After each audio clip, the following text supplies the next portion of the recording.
Good afternoon, everybody. My name is Jake House, and I'm the Executive Director for Citizen Schools North Carolina. I'm waiting for the primal scream that the other guy. Yeah, thank you. That makes me feel so much better. So I'm really excited to be here. This is my first Tech Talk, and it's obviously my first time giving a presentation at this type of organization, which is great. And I'm going to explain more about what Citizen Schools does in a minute, but just as a very high level, we are a national nonprofit that expands the learning day for urban middle schools throughout the country. And what that means is we're a combination of academic assistance plus real-world hands-on learning. And I think we'll get a lot more into the real-world hands-on learning piece today. But before I get going, this presentation doesn't come without impact from you guys. So I need everybody to kind of close their eyes, think for a minute. You don't literally need to close your eyes, but you can if you want. I want you to think back to middle school, okay? For some of you, that's not that long ago. Yeah, okay. You're leading me somewhere. So you're 6th grade, you're 11 years old. What's one, give me a word that's coming to mind when you think of that time. Confusion. Anybody else? Dating. What? Dating. You were dating in 6th grade? Okay, dating. Right? Not the easiest of times, right? Kind of tough, and no matter what your background is, it's just an awkward, tough time for everybody. Okay, now I'm going to ask a couple more questions. By a raise of hands, how many played sports growing up around middle school age? Cool. How many people went to a museum? How many people were exposed to science or technology in some capacity? How many people had a mentor or some driving adult force in their life that maybe influences why they're here today? Okay. A lot of hands went up, guys. And what I'm here to, and the title of this presentation is called Opportunity for All. In the schools where we serve around this country and here in North Carolina, I ask those questions, and not a lot of hands go up. And the problem is that there is a massive opportunity gap that exists in our society in the fact that we're not exposing children from lower income neighborhoods, lower income schools, to the same things that kids a few miles up the road are getting. And if you can't hope for things to change if you don't actually show people a pathway or show kids a pathway at this very pivotal age. So you're going to hear me talk a lot about that today. Another question. So the gap between there's a huge gap between what students from upper income families receive in terms of exposure to these enriching opportunities, whether it's museums or sports or out of school time opportunities, versus what lower income students receive. Anybody have an idea of what that hours difference is by 6th grade? Throw out some numbers. Number of hours difference.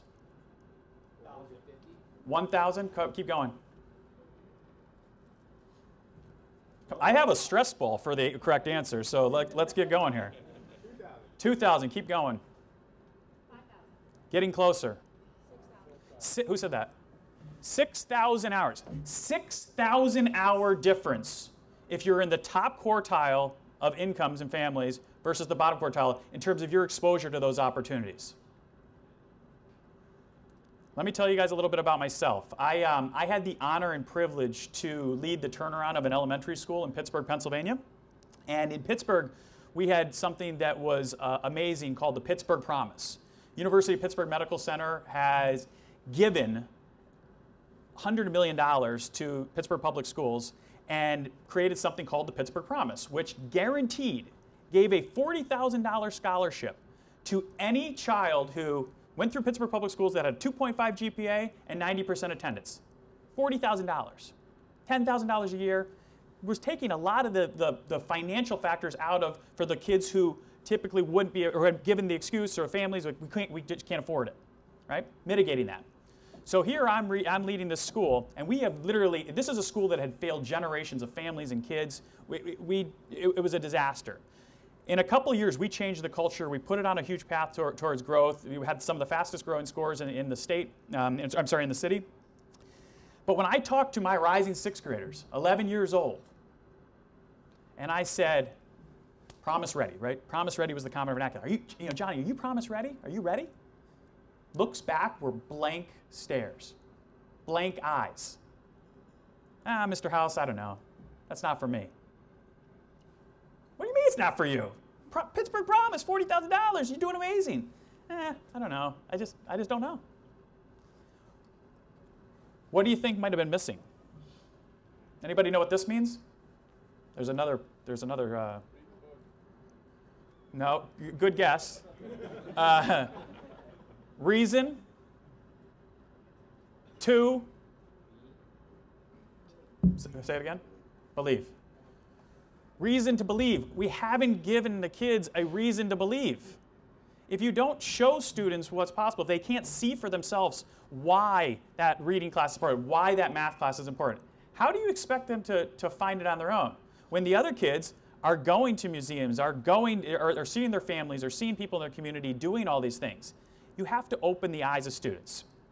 So, I'm hitting you guys with a lot of like tough stuff up front, but there's some good news behind this. But the sad thing is that this problem is very real. So when we talk about income-based achievement gaps, the reading gap has doubled, the gap in graduation rates has soared, right? But and the confusing thing for a lot of us is that here we are, and you guys are representative of this. We're living in this time of unprecedented innovation. Right? This Skookum's a perfect example of that. But yet we're also living in a time of unprecedented inequality where this gap just continues to grow and grow. And why is that happening? Well, we've got a hypothesis on that. But and let me just kind of, for those who want quantifiable stats on the impact of this, McKinsey has done an analysis that the income-based achievement gap that exists in our society imposes the equivalent of a 3 to 5% permanent recession. A 3 to 5% permanent recession because the problem down the street is happening and we don't care about it. We put it another way. In our society, there's taxes. There's going to be people who pay more taxes or they consume more taxes. So whether or not you believe that this is the civil rights struggle of our generation, or you're taking it from a very economic standpoint, our economy thrives when more people pay taxes than they consume taxes. And when we're in a place where 3 to 5% guaranteed is in a recession because we're not providing that lift or providing that opportunity, that's a real problem. All gaps, the basis of citizen schools and what a lot of this research shows out there is this idea of opportunity and exposure to what's possible. And here's just how that 6,000 hour number comes up. I want to, the reason the reason why I'm here and everybody at Citizen Schools is around the country is because 20 years ago, literally 20 years ago now, a gentleman named Eric Schwartz, who's just stepped down as our co-founder and CEO, started this. Started as a small kind of after-school journalism apprenticeship class to expose some kids that were 2 miles down the road who, had not seen any of this stuff before, and all of a sudden they were creating a newspaper and doing some really cool stuff. And nothing good happens between 3 and 6 if you're 11 and 12 years old anyway, but he was going to use this to actually teach skills and show people. So 20 years later, 5,300 students, 7 states, this program's really humming. And he just published this book called The Opportunity Equation, How Citizen Teachers Are Combating the Achievement Gap in America's Schools. The achievement gap is this monstrous term that's out there. And many of us, and I will put myself in that category, consider the idea of the achievement gap as almost a pejorative term, because it has this underlying term that all students can't learn or all students can't achieve, which is complete nonsense. What we have is an opportunity gap, undoubtedly. So Eric's vision and what we're doing now is like, how amazing would it be if we know that the school is the focal point of the community? How amazing would it be if we could bring the Google engineer into the classroom once a week, every week, or if the Society of Women Engineers was in there teaching engineers to a bunch of girls who just told us the other day, I didn't know girls could be engineers.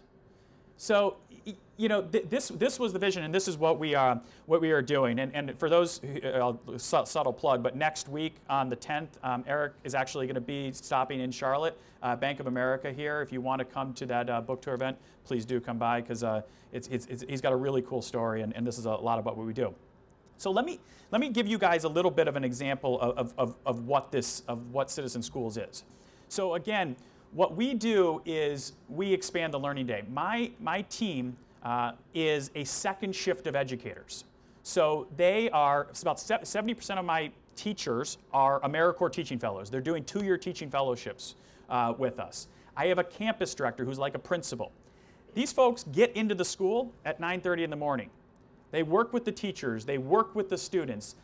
They are more boots on the ground for underserved schools and underserved kids where, I mean, look at North Carolina, public money's gotten siphoned out of public school systems, and where that really hits the hardest is in the underserved neighborhoods. And so there's a lot of need and there's fewer resources. Well, boom, we provide all those resources. Now the beauty of it is, we know our children, a lot of the children that we serve are further behind, both academically, but we know they also have not been exposed. So our program is a combination of academic support plus that real world hands-on learning. So we've got homework help tutoring that we do once, let's say 3 o'clock hits, so that once that last bell hits, and there's a seamless integration into our day. We've got a curriculum that is aligned to the regular school day. If math or literacy is the focus that we're trying to catch up on, we'll do that. And then 2 days a week, our special sauce is where people like you guys come in. These apprenticeship models. So for 10 weeks, people from Bank of America or Microsoft or Cognizant or whoever it may be are coming into the school to lead these hands-on apprenticeships. And we've got streams of curriculum that's already baked. It takes all the fear out of it for our citizen teachers to come in and do that. And it's right there. So, you know, I mean, literally, I brought up the Society of Women Engineers before. They've led this amazing apprenticeship called Engineers Are Epic. Microsoft has done some really cool stuff like What's in My PC. They've done coding. And it's so amazing to watch our children go, oh, I get it. Now I see why that math and science class are important, because I could do this, go to college, and then work for Microsoft someday, because I'm seeing Ed Lau in front of me. So that's what it's about. We're opening eyes to students who typically haven't seen it, and really doing some very powerful positive stuff in a time period where a lot of powerful positive stuff doesn't happen. Okay? The beauty of this too is that this is working. We've got a lot of qualitative data that shows, you know, students' belief in themselves and access to education, all those things going up. But we've also done a longitudinal data analysis with Charlotte-Mecklenburg schools, where we've been able to mitigate things like attendance and suspensions, a lot of those things that tend to plague some of the students in the schools where we serve. But we're actually, you know, we're seeing their scores go up in English language arts and math throughout middle school, into high school, and then this seamlessly enrolling in college at percentage points higher than national average for their peers. So very positive signs. In addition, about 75% of our apprenticeships, and it could be, we're in Durham Public Schools in Charlotte, we're around a lot of STEM-based organizations, are having an impact. Our students are saying that, to a tune of 80%, that after taking one of our apprenticeships, they want to pursue education in STEM. They want to pursue a career in STEM. And again, these are kids who 10 weeks ago weren't even thinking about it. Okay? So this is really powerful. And what we need is more people like you guys to come in and give our students this reason to believe. So that's, if I was going to sit here and talk about the ask, the ask is, I love Charlotte, and I'm on video here, and this is going to be tough, but I love our teams from Bank of America. I love the lawyers who contribute to our program. Charlotte's done a great job of incubating bankers and lawyers in this town. I look around here and I'm excited by kind of the new Charlotte and the new stuff that's out there, and the new companies and the new people that are making waves. Those are the people, you guys are the people we want to see in our schools. We want to see those types of things exposing our children to those types of opportunities. Complemented, of course, by our existing partners, but this is the real opportunity for us. And for an organization like Citizen Schools to run and continue to have its impact, it exists for 2 reasons. We need people. We need really dedicated, strong-willed, passionate people to come in and lead an apprenticeship once a week for 10 weeks, and we need money. we need money to keep this thing going. So and both are needed. No mission, no money, but that's what we're doing. I want to leave you guys, and I didn't want to take up a lot of time because I want any questions that you all have, but I want to leave you with one parting thought, and I am by far not a Duke basketball fan, but this quote has resonated with me for a while, and I'll read it. It's, in our society, there are 3 words that are used a lot, and they're great, especially if you mean them when you say, I love you. But there are 4 words that are definitely not said enough by families interacting with kids, and they are, I believe in you. I'm asking and I'm hoping that you guys see this as an opportunity to give our kids a reason to believe, because so many people have just said, it's not our problem. Okay? Thank you guys for having me today. Thank you for what you're going to hopefully contribute to our organization and to other education institutions in the city. Thank you.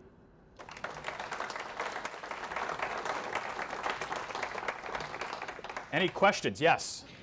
Can you talk a little bit about the apprenticeships that are available specifically in technology? Obviously, you've got a lot of folks in this room. Tell us a little bit about that. Yes, and I this is my favorite part because I get to point to Q Jones. Q, stand up.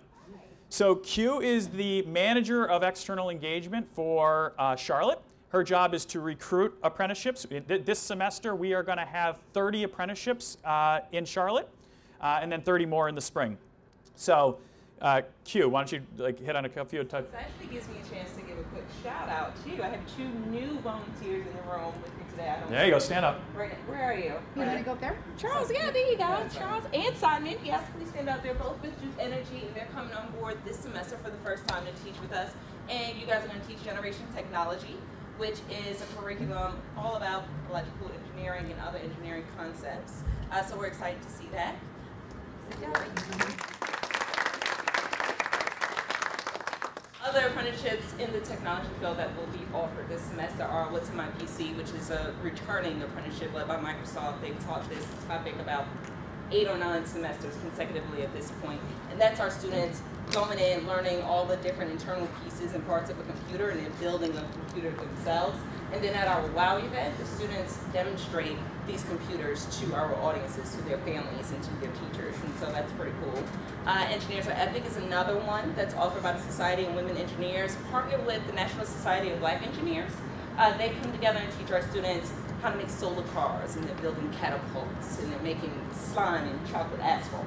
Another one that is pretty cool in the engineering, architectural field, it's called Building Big. And our students are learning how to build their own structures, pretty much, internally, outside, designing, landscaping, all of those different concepts are going to be taught in that apprenticeship. So those are some of the topics we have, but like Jake mentioned earlier in the presentation, we have an entire catalog of curriculum with over 50 different topics, and it's broken out by sectors, and so science and technology is one of them. And so if you're interested in taking a look and learning more about that, please come see me, and I'd love to talk to you about it. Or, if, I mean, a lot of times we'll bring in new curriculum. Like if there's something that you guys are passionate about that you think fits into an organization, well, we're willing to have that conversation. I think EMC's done some of that stuff with some robotics curriculum in the past. It's really wide open. The biggest thing is on the back of our business cards, it says, what will you teach? Right? We're looking for people with a passion and an expertise and a willingness to impart their knowledge to our students. Yes? Who writes the curriculum for the apprenticeships? Oh, okay, so we're a national nonprofit, and so we have a programming department nationally. We also have a managing director of program here in North Carolina who works with creating that curricula that aligns with, first of all, what the students are learning during the regular school day. Then also incorporating 21st century learning skills, which is communication, teamwork, use of technology, those different concepts that are all included in that curriculum. Like Jake was just saying, that we do have the opportunity to work with our volunteers if they want to create a new apprenticeship. So for instance, Generation Technology that Charles and Simon are going to be teaching, it was written by a former volunteer who also worked with Duke Energy, and he wrote it himself with the help of our teaching staff. How do you choose which schools to go to? So that's a good question. I always tell school systems and principals when we talk to them, this is not one of those programs you just buy, drop in, and walk away. I mean, I've got a lot of staff in your school. There has to be a tight integration between what we call their first shift and our second shift. So the first thing we do is look for a principal who has a vision for what their school should be and what they need it to be. We typically are in Title I or underserved schools, or with a high density of population with underserved population.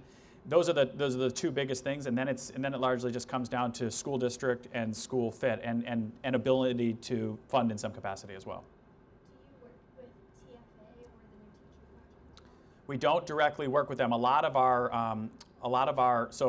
couple of my campus directors are former TFA alumni. We'll work in that capacity around the country, where we're a great we're a great feeder system into leadership positions for people who have come out of TFA. But other than the shared resource with AmeriCorps, I think that's the biggest area. But partnerships are happening all the time. We're all in the same fight in that one. And then I have a lot of questions. I'm Yes. a former teacher. Awesome. So, how do the students get involved in your program? Are they selected? Do they apply? Yeah. So this is probably for a longer presentation.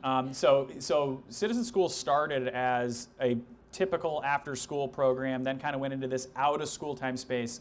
And in every other state in our network, we basically have defined this ELT, expanded learning time space, which is the school day is no longer 6 hours, it's 9 hours or 10 hours, and it's mandatory. And the idea is that it's not just mandatory with more of the same, pounding kids over the head with reading and math. It's enrichment experiences. In North Carolina, we're not there. So we are still in this out-of-school time space. So it's voluntary. Kids and families vote with their feet. But we recruit families, recruit kids at the beginning of the semester, and then we keep them in the program. So we'll serve 514 students in the state of North Carolina this year, and 295 here in Charlotte. And really quick to add to that, with our partner schools and school principals, because we work in partnership with the middle schools that we're serving, in which some students are identified as being a higher need in terms of they scored pretty low on their EOG exams or integrated exams, and so they're identified to come to Citizen Schools to help them. Yeah. Elementary schools and counselors, they'll help us.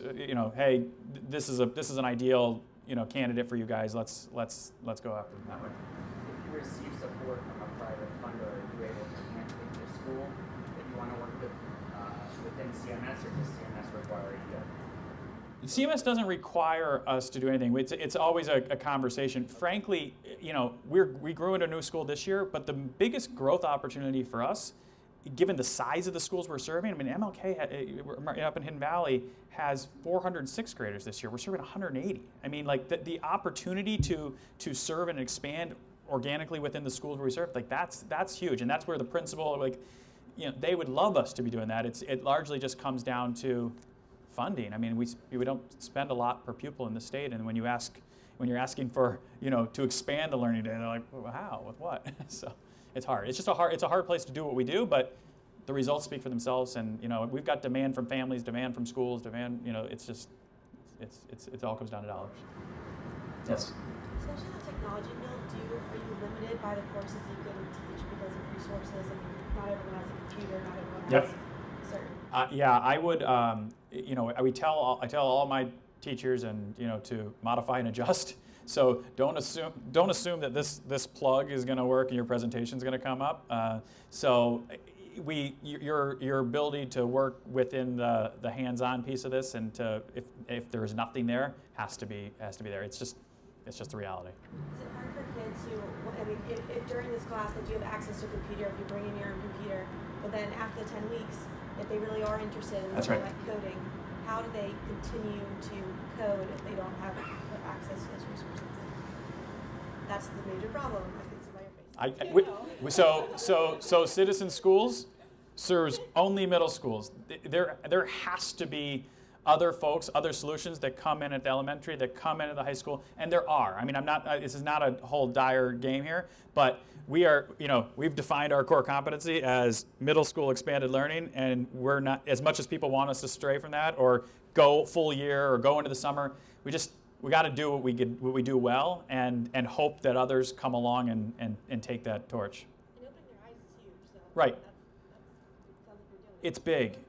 I mean, we talk about the biggest thing we try to do is ignite moments of discovery, and that's what we're trying to do with our children. Ignite those moments of discovery and watch. I mean, there's a great apprenticeship that is done by Bank of America called Brand New, where students get to they learn what brands are. They learn that I know Coca-Cola is a brand. Well, Beyonce's a brand. And they all of a sudden learn that it's brand. Then they actually do their own brand analysis themselves, and they do a SWOT analysis, and they define their strengths, their weaknesses, their opportunities, and their threats.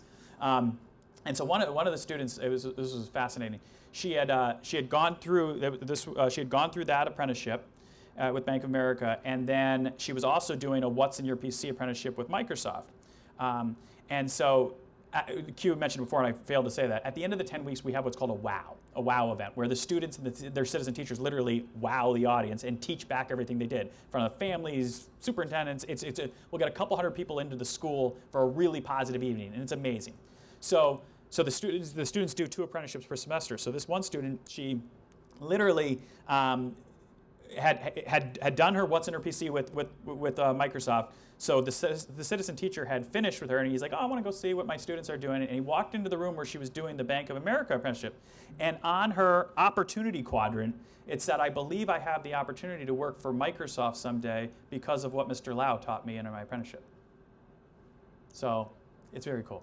And these real, and Ed is an amazing guy. He literally said he was trying to retire from citizen teaching because he had done it so many semesters, and he's like, oh, okay, I'm coming back. I'll see you next semester. You know, that's what happens. Still teaching. Still teaching. This semester. Yes. What are the on the technology side? What are you seeing are the most popular apprenticeships that kids are gravitating towards, whether that's nationally or in Charlotte? I'll start, but it's always the ones where the kids actually like get their hands in stuff. So there's an amazing one we did in Durham. It was called, you know, it is rocket science. You know, like where they actually like got to like shoot off rockets and design them, and then they were Lego robotics is a huge one for us. Not all I'm not going to say here. Not all apprenticeships are created equal. Like we have some duds. But the ones that really work are the ones where kids are like, oh, cool. They're getting to manipulate and do stuff and see how things work and test them. We have some that are actually a little simpler in concept, and the students still love it. I actually taught an apprenticeship called FlipCam PSA, and they were the little miniature flip cams. You guys remember them before everybody got an iPhone? People were getting their flip cams. So we had a ton of those, and I taught the students with the team, of course. Taught the students how to use these flip cams in alignment with different filming techniques, different types of films, interviewing skills, things like that. But just the fact that the students were able to have this little camera in their hands and actually record their classmates, and it was just an amazing experience for them. And in alignment with that, we took them to Fox Sports Network, and they were able to see an actual broadcast and meet other operators and things like that. So it doesn't have to be engineering specifically. It doesn't have to be robotics. Just a simple flip cam was what they needed. And I know that we're talking about technology, but we have Cisco engineers that are teaching karate. So it is what you're passionate about. But obviously there's a huge need and push for anything in STEM, and we are filling that need in many ways. And I'm guessing the audience here has an inclination for that arena as well. So karate is one of the topics. There is a karate apprenticeship. So in that catalog of curriculum I told you guys about, there's all these different. Are you guys breaking up? No, never. No, as a joke, I showed him this list like physics of martial arts. I'm like, how could this wrong? Yeah, no. There's some sports themes apprenticeships, which is the science of and the teaching angles and a lot of different things that the kids. We have one called NBA Lockout being taught this semester, and that's a data analysis statistical type of apprenticeship, but it's all surrounding the NBA and NBA stats, and so that's what's going to grab the students. I have 2 questions. Okay.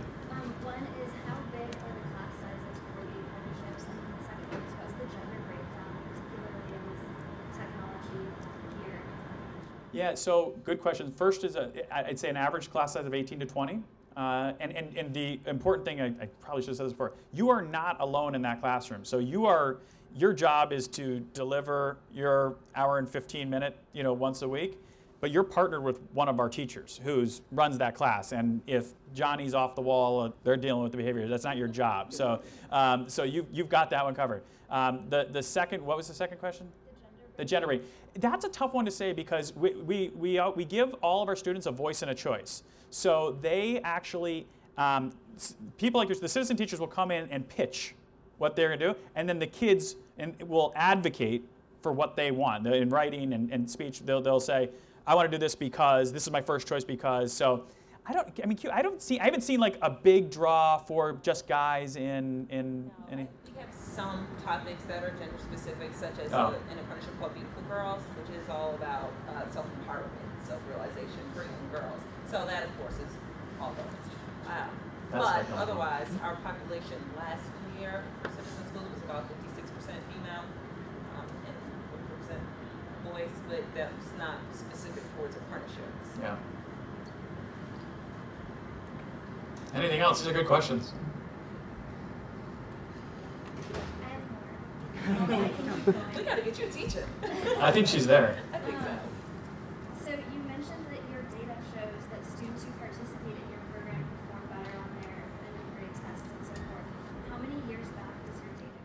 So, good question. So we started in Charlotte with that data piece in 2006. So that was actually a 3-year analysis. It was 7, 8, 8, 9, 9, 10 school years. So that's why we're starting to see even more persistence. So we used to be 46%. Now it was up to 50% of seamlessly enrolling. And now we can actually track persistence into college, because that's one of the areas where you tend to fall down a little bit, even in schools and charters that have turned around, and the children get to college, and then lower income, higher needs populations don't persist through college, whether it becomes economic reasons or preparedness reasons. So we're seeing some early signs of persistence. And in addition, we have a ABT. I don't know if you're familiar with them. They're a national research firm that has been doing a longitudinal analysis nationally on our ELT schools, and we're seeing very similar trends throughout that. So that's probably in year 4 now of that. Have you noticed changes because of the changing standards and the different versions of tests? Good question. That's been one of the hardest things to do, because last year, like North Carolina, was the first year of the Common Core, so you couldn't do apples to apples on this. So what we're focusing a lot now on, especially around our country, is on growth. So when a student came in, every student has an expected growth metric, and the idea is that a citizen school student partnered with the regular school day should exceed their expected growth. So that's what we're trying to focus on, growth versus proficiency, which is where a lot of the trends are going anyway. Good question. Anybody else? Yes, Minnesota. Yeah. Do your teachers use this in kind of like one class, one timing session, or do they come back like every single round? Citizen teachers? Yeah. We have a high return rate on citizen teachers, which is, and that's not everywhere around the country. I think we do it well. And the big thing is, in Q and others, like, I would be remiss if I didn't say this is hard, okay? So like, we don't try to tell you this is a very easy volunteer experience. Like, if you're looking for something like feel good, walk down the street, paint a house and do that. But if you want to do something really hard and meaningful that's going to push you, like, become a citizen teacher. And so I think we set that expectation, and then we train you, and we stay involved with you so that and then at the end you see the rewarding experience. So I think people are like, yeah, it's a time commitment. I have to take probably a couple hours of my week, and it might not be the most opportune time of the day, but I get a lot out of it. And so that's why we see a high percentage of returners. I think one of the main reasons a lot of our volunteers return is, like Jake just said, you see the impact that you have on students. And so one of our students, we call him Twigs, his last name is Twigs, we call him Twigs. And he was in my foot camp class, but he was also in that What's in My PC apprenticeship we told you about. I went in there during a site visit just to see how the classroom was going, and he was in there doing binary code. I remember learning binary code. I absolutely hated it, but this 6th grader was in there running down those zeros and ones like he knew it all his life. And so when you see things like that, and you know that what you taught that child just in those 10 weeks is how he got there, I think that's why a lot of our volunteers decide to come back. And the other thing too is we encourage team teaching. So don't try to do this all yourself, because you're going to get pulled into something. You're going to get in meetings. But if you can pull like 3 people, and that's your team, one of you picks up the other one, on preparedness, or if you, God forbid, couldn't be in the class that week, it's a good way to do it too. And we can, if there is just an individual who wants to get involved, we can pair you with a group. There's a lot of ways for you to get involved with us. So hopefully you'll choose to do so. And we will be standing around here recruiting anybody who wants to come on board, because we can start you in 2 weeks. Absolutely. Yeah, absolutely. You too could be a citizen teacher in 2 weeks. And our offices are at Packer Place, right on the corner of Church and 3rd. You want to just stop by, Yeah. decide later. Yes. What schools are you guys In Charlotte, we're at Martin Luther King Jr. Middle and Quail Hollow. So MLK is up in... Charlotte, it's about 15 minutes down Tryon Street. Quail Hollow's in South Charlotte off of Park Road, so closer to the South Park kind of area. Anything else? Patty has my contact information. I'll talk to anyone, anywhere, anytime. So please reach out, and we'll be around here for a little bit too. But thank you guys so much for having us.